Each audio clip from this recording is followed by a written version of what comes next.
Hello everyone, this is doctor Hemalatha Reddy Ambati, consultant neurophysician. ఈరోజు interesting case. అమ్మ ఇంట్లో కళ్ళు తిరిగి పడిపోయారు సడన్గా. అప్పటి నుంచి ఏం మాట్లాడట్లేదు అని ఒక పేషెంట్ని తీసుకొని వచ్చారు హాస్పిటల్కి. ఇది నైట్ జరిగింది.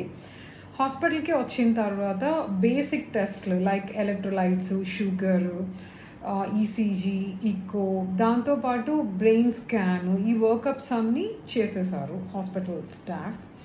అండ్ కాల్ చేసి, మేడం పేషెంట్ టెస్ట్లు అన్నీ బాగున్నాయి, పేషెంట్ ఇంట్లో వాళ్ళ మీద అలికి మాట్లాడట్లేదు అనిపిస్తుంది, మీరు రేపు మార్నింగ్ వచ్చి చూడండి, ఈ టైంలో ఎందుకు అని కాల్ చేశారు నా స్టాఫ్.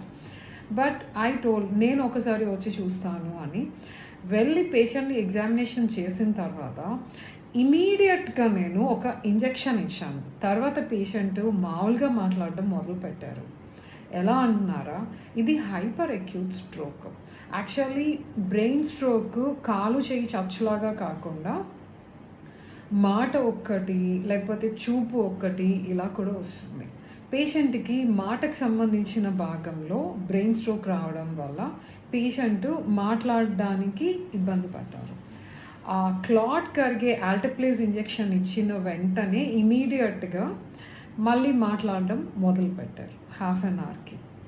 సో పేషెంట్ మాట్లాడలేకపోయింది ఇంట్లో వాళ్ళ మీద వాళ్ళకి కాదు, వచ్చిన బ్రెయిన్ స్ట్రోక్ వల్ల. సో బ్రెయిన్ స్ట్రోక్ అనేది ఇలా కూడా వస్తుంది. Stay aware.